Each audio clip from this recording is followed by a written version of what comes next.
Le tempérament est une manière d'accorder les hauteurs d'un clavier en modifiant les intervalles de leur forme acoustiquement pure.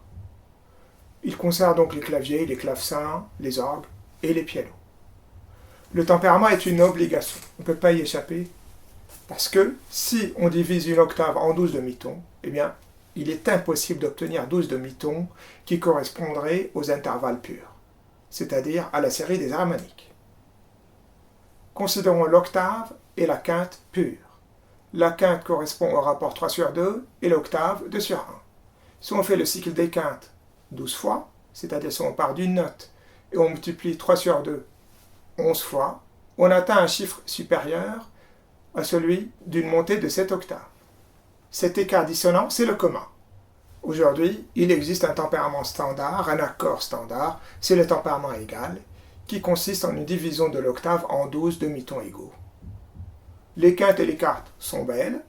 En revanche, le grand défaut du tempérament égal, ce sont ces tierces majeures, parce qu'elles battent très très vite. Elles sont beaucoup plus grandes que la tierce majeure acoustiquement pure. Elles sont plus grandes d'environ 1/7 de demi-ton. En tout cas, elles battent beaucoup, mais on n'est plus gêné par cela parce qu'on a pris l'habitude de ces tierces majeures du tempérament égal qui battent beaucoup.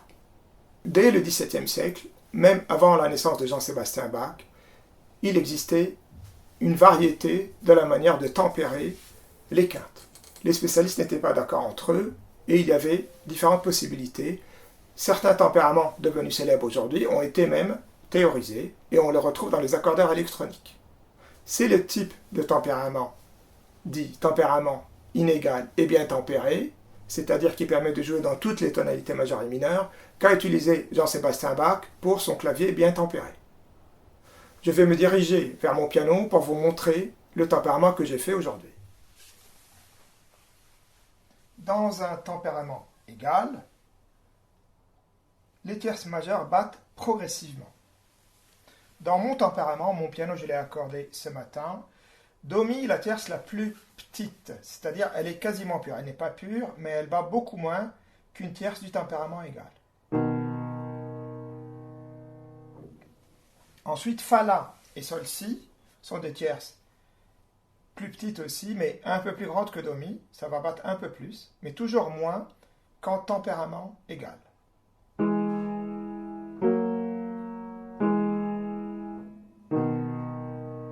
Ensuite, j'ai une quinte pure, grande, et d'autres, par exemple là c'est une quinte tempérée, c'est-à-dire qu'elle est plus petite que la quinte pure. Une autre quinte tempérée, là on entend le battement très clairement. Alors si je fais des accords parfaits, vous allez entendre des différences de couleur. Plus je m'éloigne de Do, et plus les battements sont un peu plus grand. Par exemple, Fa dièse, La dièse va battre beaucoup plus que Fa, La.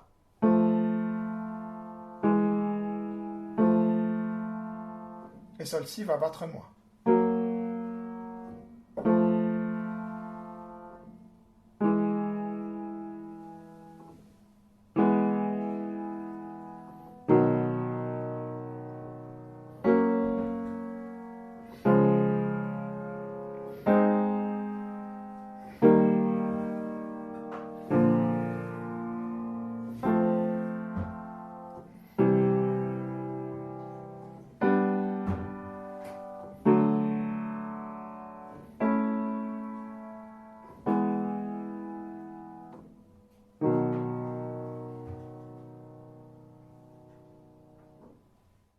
Ce type de tempérament a perduré le long du XIXe siècle et bien au-delà jusqu'aux environs de la Première Guerre mondiale.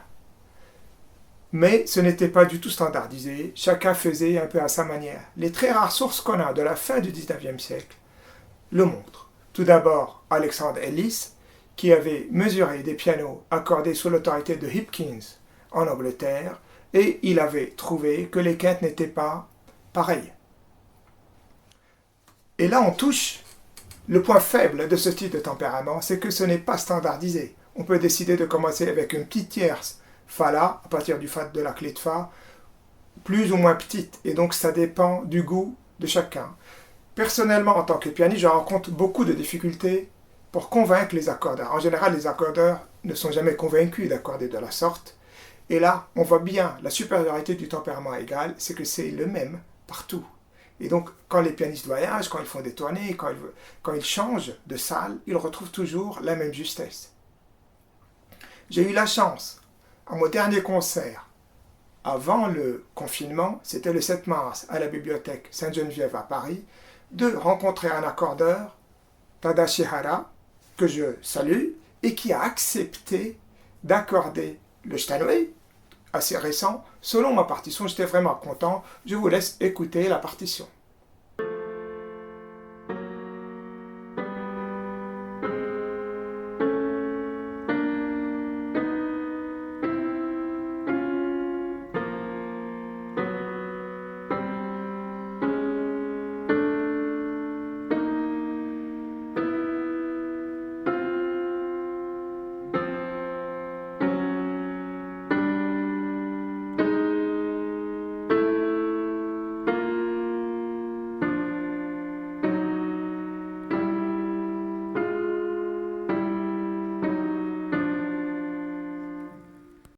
Owen Jorgensen, l'un des plus grands spécialistes de la question des tempéraments, considère que c'est l'année 1917 comme la date frontière avant et après dans l'histoire du tempérament.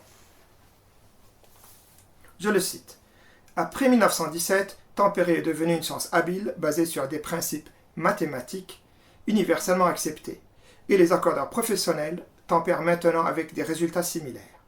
Il y a peu d'individualité, et les partitions des pianos accordés par différents accordeurs correspondent note par note lorsqu'on les compare.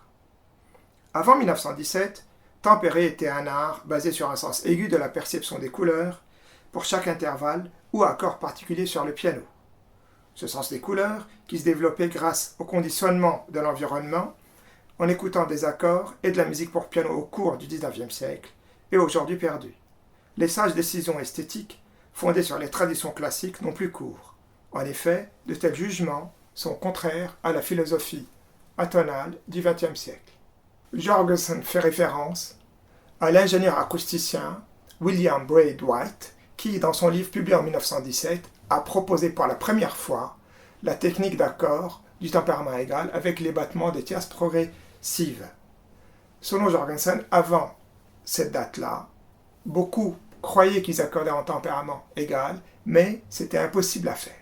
Pour résumer, je dirais que le tempérament inégal et bien tempéré a existé depuis les débuts de l'époque baroque jusqu'en 1917 et un peu au-delà. Alors je vous assure, ça marche très très bien sur piano moderne. Je vous laisse écouter quelques extraits.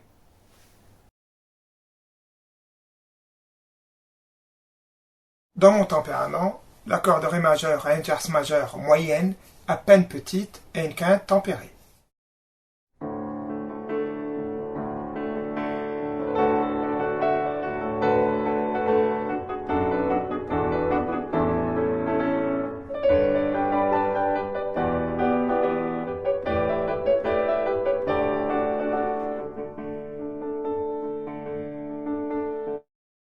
L'accord de sol majeur a une tierce majeure encore plus petite et la même quinte tempérée.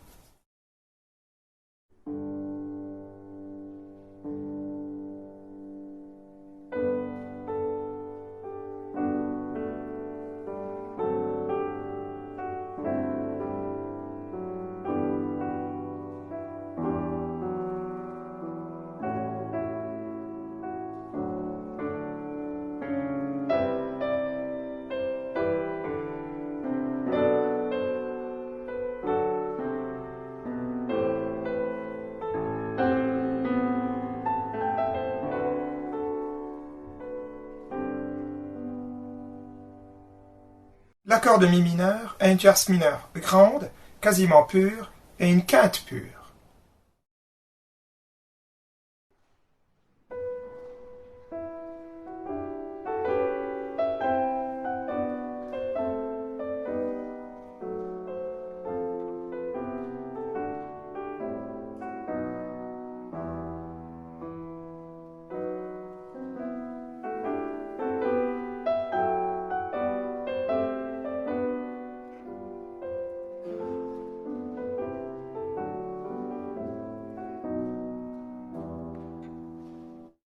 L'accord de mi majeur a une tierce majeure grande et une quinte pure qui sonne dans le grave au début de cet extrait.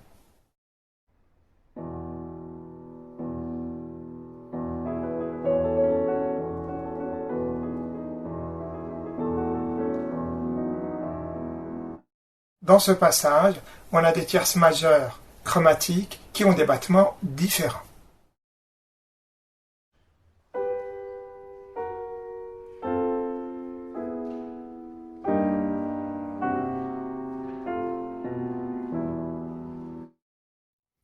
Cela n'a rien à voir, ni avec le piano, ni avec le diapason. Un autre exemple, Alphonse Blondel, le patron de la maison Erard à partir de 1873. Il a proposé un tempérament en 1913 dans un article dans lequel il existe 7 quintes pures et 5 quintes également tempérées. Je suppose que ces 5 quintes sont tempérées d'un cinquième de commun. Je vous remercie de votre écoute. N'hésitez pas à me poser des questions dans les commentaires, à aimer la vidéo et à la partager, et aussi à vous abonner à ma chaîne. Avant de vous quitter, je vous propose un petit enregistrement d'une courte pièce en do majeur que j'ai enregistrée pendant le confinement.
Salut!